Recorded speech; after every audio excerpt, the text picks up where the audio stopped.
let me express my deepest gratitude for the privilege of addressing this convention.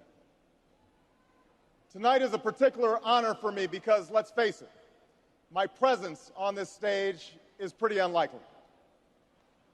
My father was a foreign student, born and raised in a small village in Kenya. He grew up herding goats, went to school in a tin roof shack. His father, my grandfather, was a cook, a domestic servant to the British. But my grandfather had larger dreams for his son. Through hard work and perseverance, my father got a scholarship to study in a magical place, America, that shone as a beacon of freedom and opportunity to so many who had come before. While studying here, my father met my mother. She was born in a town on the other side of the world, in Kansas.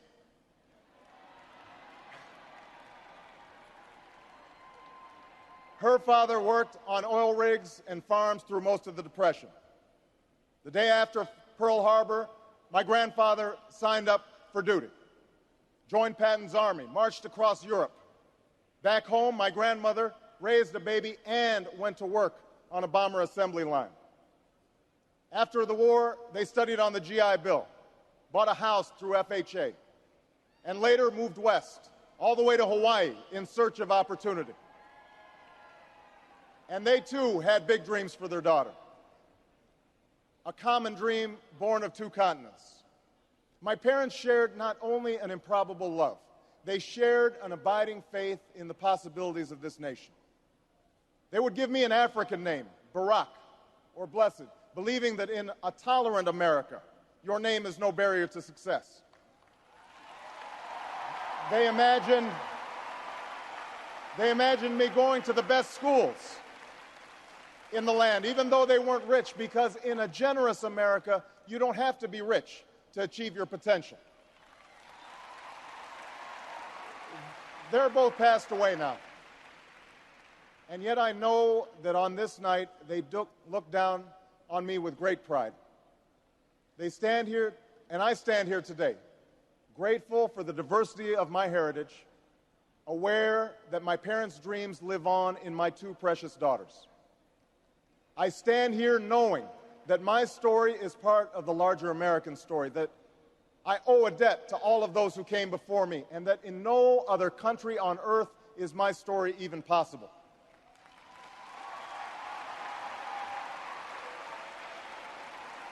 Tonight, we gather to affirm the greatness of our nation, not because of the height of our skyscrapers or the power of our military or the size of our economy.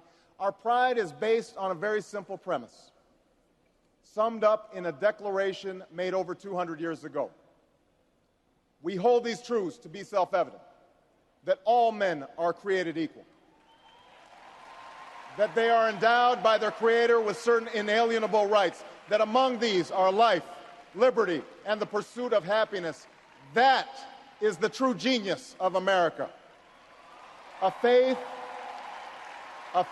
in simple dreams, an insistence on small miracles, that we can tuck in our children at night and know that they are fed and clothed and safe from harm.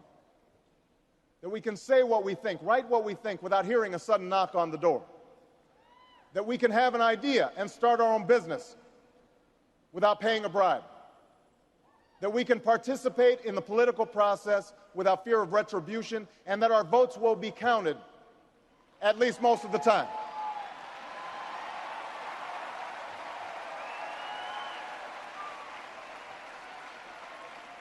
This year, in this election, we are called to reaffirm our values and our commitments, to hold them against a hard reality, and see how we're measuring up to the legacy of our forebears and the promise of future generations.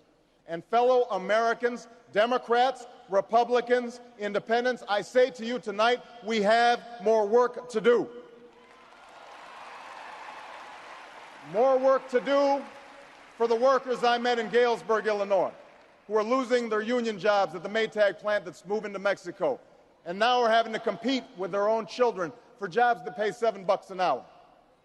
More to do for the father that I met who was losing his job and choking back the tears, wondering how he would pay $4,500 a month for the drugs his son needs without the health benefits that he counted on.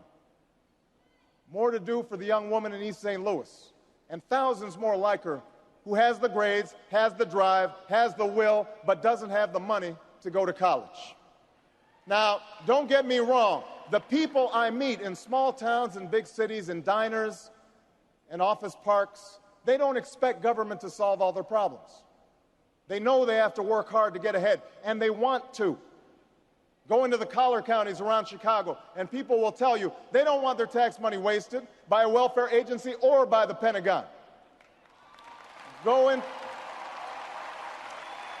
into any inner city neighborhood, and folks will tell you that government alone can't teach our kids to learn. They know that parents have to teach, that children can't achieve unless we raise their expectations and turn off the television sets and eradicate the slander that says a black youth with a book is acting white. They know those things.